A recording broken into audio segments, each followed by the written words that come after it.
Hello guys, and welcome again to the channel. So let's just do a quick rundown of the most commonly used sideboards in the modern format. And this listing was filtered based on the results from the previous 2 weeks period, wherein one of the major events has done conducted by Wizards and also by the popular store. We call it the Star City Games. It's we already did a weekend event last time. We called it the Spotlight Series, and basing from those top finisher decks, here's a list of what would be the sideboard rundown of that is commonly used among those archetypes in the format. So let's starting off with Consigned to Memory. So this is a 1 mana cost instant from Modern Horizons 3. So most of the uncommon cards from this set has really gotten into value because of the relevance in the format. So Consigned to Memory has a replicate 1, which means that it will copy it for each time you pay the replicate cost, and then you may choose new targets for the copies.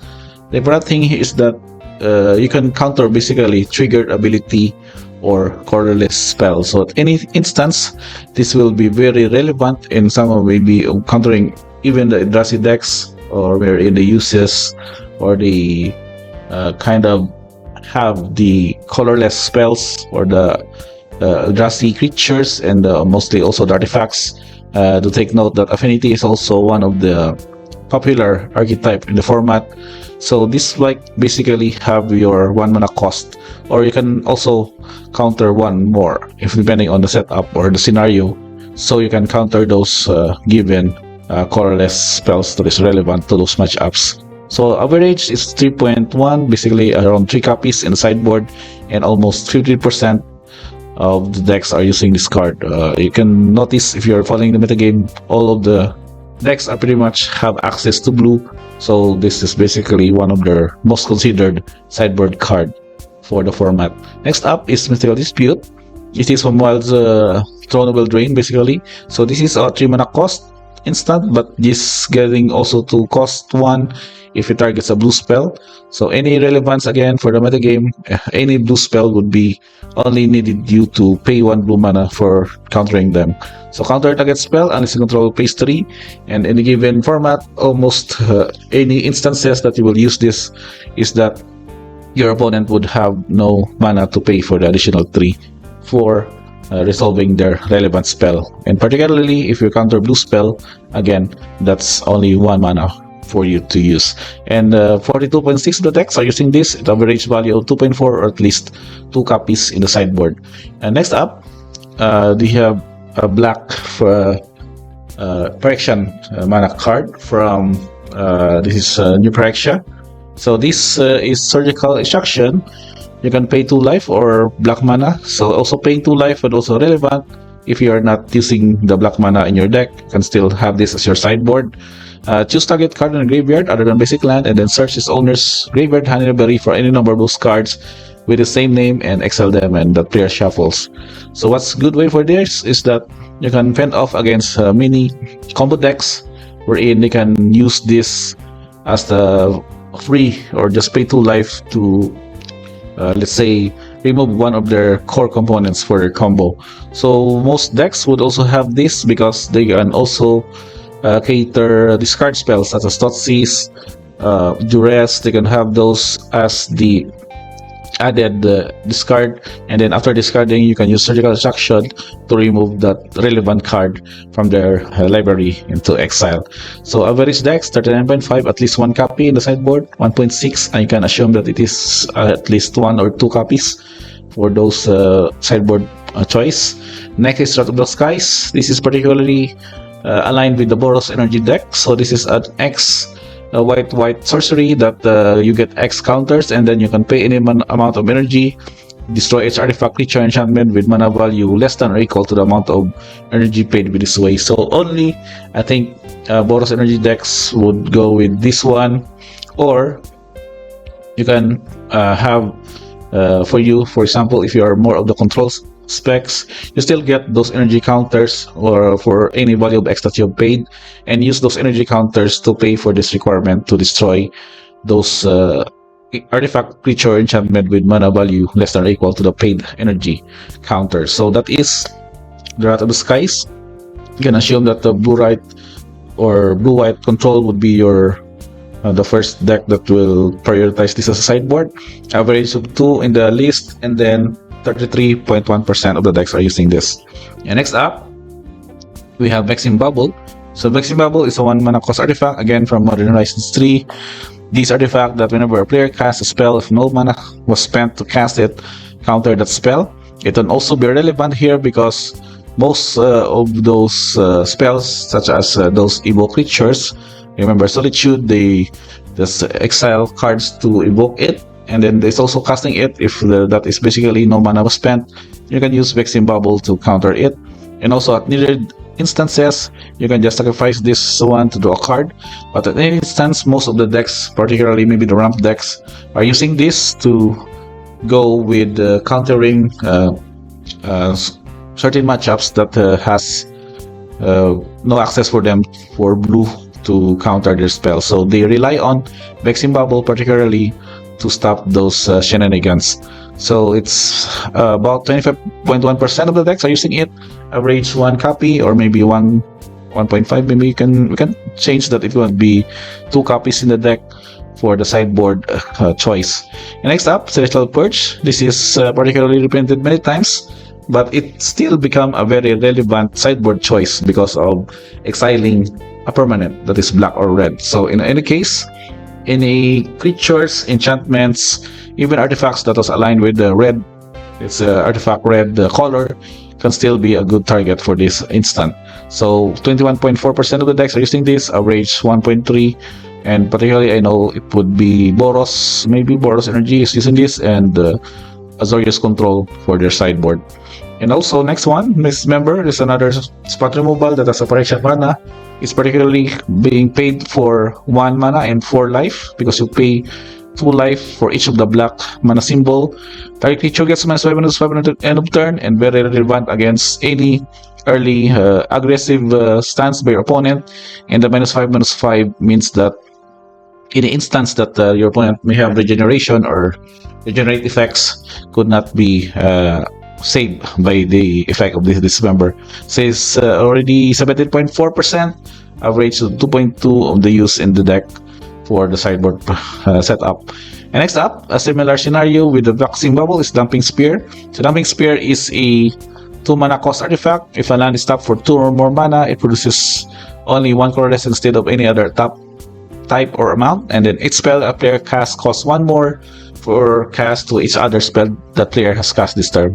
So in instance, Storm decks would be the best sideboard for it against, and also ramp decks, the Ursatron, wherein it particularly shutdowns the setup of those lands. They would produce 2 or more mana, and they would instead produce only 1 colorless instead of those other types. So average of 16.1% of the decks are using it, gets at least 1.7, so I assume this would be at least 2 copies in the sideboard. This would also good with the other, particularly other aggro decks that is match up against Storm and ramp decks. And next up, Carrion Conqueror. This is from Tarkir Dragon Storm. It's a 3 dragon creature flying. Activity abilities of artifacts, creatures, and planeswalkers can be activated. It particularly shuts down most of the shenanigans of the artifacts, the artifact lands, particularly the mana rocks, even, and some of the creatures with the mana abilities. They won't be activated with this creature in play. So this is 15.7%, at least 1.6 or at least 1 copy in the sideboard against those matchups.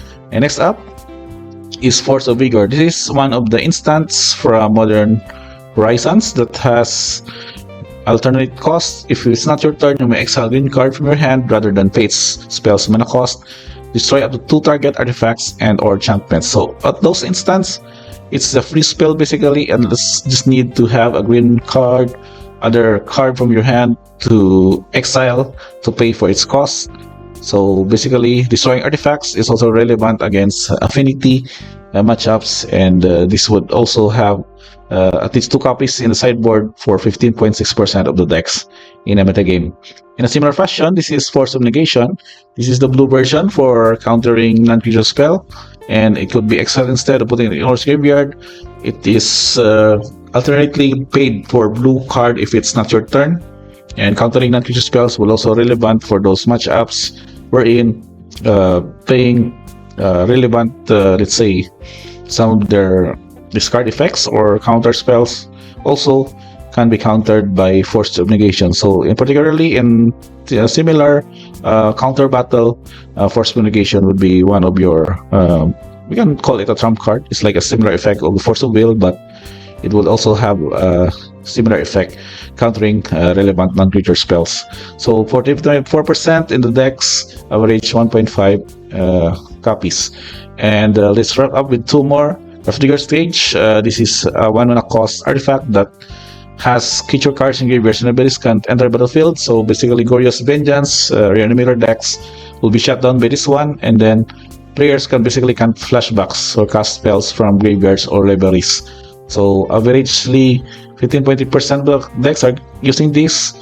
1.2, at least maybe 1 copy in the sideboard. Of course, this can be tutored in some ways, but it's anything. It's a good matchup against the glorious decks, and particularly those that do relevant graveyard shenanigans. And last but not the least, we go with Unholy Hit. So this is a 1 mana cost instant that deals 2 damage to creature Planeswalker, but if it has Delirium, it will deal 6 damage instead, or more to any target of creature Planeswalker. So at any instance, this deck would basically go with the blue-red or the Izzet Prowess builds, because they uses a lot of card types to satisfy the Delirium cost. So particularly having this and turning on the Delirium would have this card more efficient. But particularly this would also be only sideboarded maybe for matchups against the other aggro, maybe other Izzet Prowess, or also in the Boros aggro decks. This would be their choices to fend off early assault from that deck. So 14.9% and averagely of 2.9, at least 3 copies of those cards. And the rest we can just browse through this, but to summarize, these are just basically countering specific matchups wherein these cards would really be very relevant, and even some of them can even become main deck choices for the specific deck archetypes that is built. So I think that's pretty much it, guys. As of this week, I think we would expect more of the new results maybe, but particularly I think Modern would still be a healthy format to play. Me personally, it's kind of very costly because of the specific cards that has somewhat evolved, and of course Modern Horizons cards are very specific to acquire, and of course the costing is also aligned to be more pricey as compared to what I'm following now in Standard. But anywho, we'll have again a short discussion on next time with how the Modern would suffice with the sideboard choices. Maybe after 2 weeks or maybe after a month. Let's see how it goes. So maybe if we have the new set Avatar entered format, may say some changes also to affect some of these archetypes. So I think that's pretty much it, guys. Thank you for checking this one. Don't forget to subscribe, notifications on, and see you guys on the next upload.